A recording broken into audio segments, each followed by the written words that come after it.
नमस्ते साथियों, छात्रों। मैं हूं आपके बीच खिलेंद्र बिसेन। आज एक छोटा सा वीडियो लेकर के हम आए हैं आपके बीच, जो कि कोविड-19 में विद्यालय संचालित नहीं होने में अध्ययन में आपके लिए बहुत महत्वपूर्ण सिद्ध होगा। छात्रों, आज हम कक्षा 9वीं में शेमुशी भाग 1 का प्रथम पाठ भारतीय वसंत गीति का अध्ययन करेंगे। तो आइए हम इसका अध्ययन प्रारंभ करते हैं।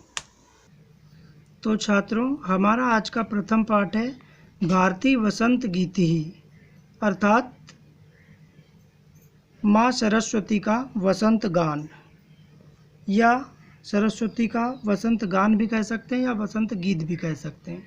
अयम पाठः यानी कि यह पाठ आधुनिक संस्कृत कवि पंडित जानकी वल्लभ शास्त्रिणी अर्थात पंडित जानकी वल्लभ शास्त्री जी के काकली, ये इनका गीत संग्रह यानी गीत संग्रह से संकलितो अस्ति, संकलित है। यह पाठ आधुनिक संस्कृत कवि पंडित जानकी वल्लभ शास्त्री जी के काकली नामक गीत संग्रह से लिया गया है या संकलित है। इसमें शास्त्री जी ने माँ सरस्वती से ये प्रार्थना की है कि वह प्रकृति के अवलोक्यम, प्रकृति के सौंदर्य को देखकर एवं यानी ही सरस्वती वीणाया मधुर झंकृत, माँ सरस्वती अपने वीणा की मधुर झनकार उत्पन्न करे, इस प्रकार की भावना इसमें प्रकट की गई है। तो आज हम पहला पद इसमें देखेंगे। निनादय नवीनामय वाणी वीणाम मृदुम गायम गीतिम ललित नीति लीनाम, अर्थात निनादय का मतलब होता है गुंजित करो या बजाओ। नवीनामय या नवीन वाणी को या वीणा को। मृदुम यानी मधुर या कोमल होता है। गीतिम ललित नीति लीनाम, अर्थात सुंदर नीति से लीन या सुंदर नीति युक्त गीत का गान करो। कहने का तात्पर्य ये हुआ इन दो पंक्तियों का कि हे सरस्वती या हे वाणी, नवीन वीणा को बजाओ और सुंदर नीतियों से युक्त मधुर गीत का गान करो। इसके पश्चात मधुर मंजरी पिंजरी भूतमाला, मधुर मंजरी पिंजरी भूतमाला वसंते लसंती सरसा रसालहा, मधुर यानी मीठा, मंजरी अर्थात आम्र पुष्प जिसको बोलते हैं, पिंजरी भूतमाला यानी कि पीले वर्ण से युक्त पंक्तियां जिसे बोला जा सकता है। वसंते लसंती, वसंते यानी वसंत में, लसंती यानी कि शोभायमान होती है या शोभा होती है। ईह यानी यहाँ पर, सरसा यानी रस युक्त, रसाला यानी वही आम का पेड़। कलापहा ललित कोकिला काकली नाम, कलापहा अर्थात समूह और कोकिला नाम यानी कोयल की ध्वनि या कोयल की आवाज़ जिसे बोल सकते हैं। अर्थात जानकी वल्लभ जी कहते हैं कि बोले हे सरस्वती माता, ऐसी वीणा बजाओ जिसमें इस वसंत में मधुर मंजरियों से पीली हो गई रस युक्त आम के वृक्षों की जो माला या बौर शोभायमान हो रही है और कोयल जो मधुर गीत का गान कर रही है, वह बहुत सुंदर लग रहा है। ऐसी वीणा बजाने की वह प्रार्थना करता है। अब हम दूसरा पद देखेंगे। वहति मंद मंद सनीरे समीरे कालिंदात्म जाया यस्य सवा नीर तीरे नताम पंक्तिम अवलोक्य मधु माधवी नाम। वहति यानी कि बहना, मंद मंद यानी कि धीमे धीमे या सन्ने सन्ने, सनीरे समीरे मतलब सनीरे यानी जल से युक्त या जल से पूर्ण, समीरे यानी वायु या हवा में, कालिंदात्म जाया यानी यमुना नदी के लिए यहाँ बोला गया है, और सवा नीर तीरे मतलब इसकी बेंत या लता से युक्त।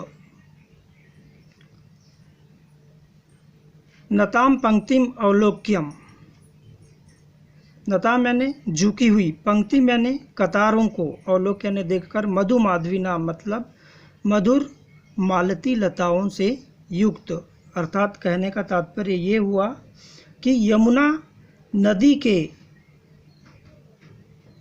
बेत या लताओं से घिरे हुए किनारों पर जल की बिंदुओं से पूर्ण वायु के मंद मंद बहने से फूलों की झुकी हुई टहनियों से जो मधु माधवी बह रही है या उसकी महक जो बह रही है, उसे देखकर ऐसा मधुर गान करो कि वैसा प्रतीत हो। इसके पश्चात तीसरा पद देखेंगे यहाँ, ललित पल्लवे पादपे पुष्प पुंजे मलय मारुतो चुंबिते मुंज कुंजे स्व अंतिम प्रेक्ष्य मलिन मालिनाम। अर्थात ललित पल्लव यानी जो कोमल पत्ते होते हैं, पादपे यानी पौधों के, पुष्प पुंज यानी फूलों का जो समूह होता है, मलय मारुतो चुंबे, मलय मारुतो कुंबिते अर्थात चंदन का वृक्ष जो होता है उसको छू करके जो हवा बहती है या स्पर्श करके जो हवा बहती है उसे कहा गया है यहाँ। और मुंज कुंजे यानी कि सुंदर लताओं पर जो आच्छादित स्थान को बोला गया है। इसी प्रकार स्वअंती मतलब ध्वनि करता हुआ, और तंती यानी समूह जिसको बोला जाए, प्रेक्ष्य यानी दृष्टवा या देखकर, मलिन मालिनाम, मलिनाम यानी जो मलिन या कृष्ण वर्ण जो होता है। इसके अतिरिक्त अलिनाम यानी कि भौरे या भ्रमर जिसको बोल सकते हैं। तो इस प्रकार इसका एक लाइन में अर्थ देख लीजिए कि मलय वायु से स्पर्शित ललित पल्लवों वाले वृक्षों या फूलों के समूहों तथा सुंदर कुंजों पर काले भंवरे जो गुंजायमान हो रहे हैं,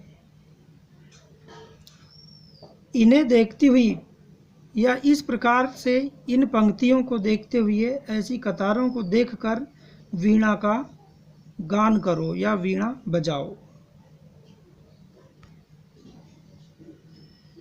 इसके बाद अंतिम पद है यहाँ, लतानाम नितांतम सुमम शांतशीलम, लतानाम नितांतम सुमम शांतशीलम चलेन्दुच्छ उत्कांत सलीलम सलीलम तवा कर्ण वीणाम अदीनाम नदीनाम।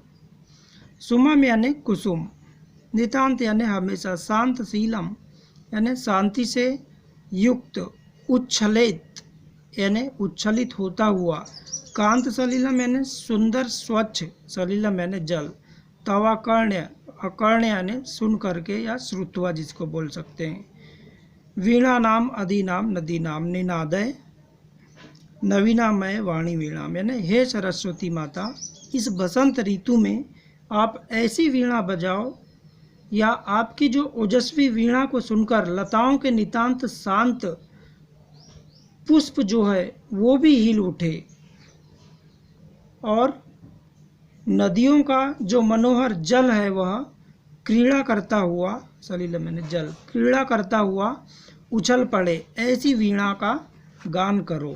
इस प्रकार से यह पद जो है चारों पद का अर्थ हो गया। इसे आप बार बार रिपीट करके भी देख सकते हैं। इस प्रकार से चार पद का जो प्रथम पाठ का सारांश आपको बताया गया, इसे आपको देखना है, समझना है, और मैं प्रयास कर रहा हूँ कि आप लोग छोटे से छोटा वीडियो देखें और मैं छोटे से छोटा वीडियो शॉर्टकट में बनाकर आप तक पहुँचाता रहूँ। इस पाठ का प्रश्न उत्तर से संबंधित वीडियो अगली मुलाकात में हम आप तक पहुँचाएंगे। तब तक के लिए नमस्कार।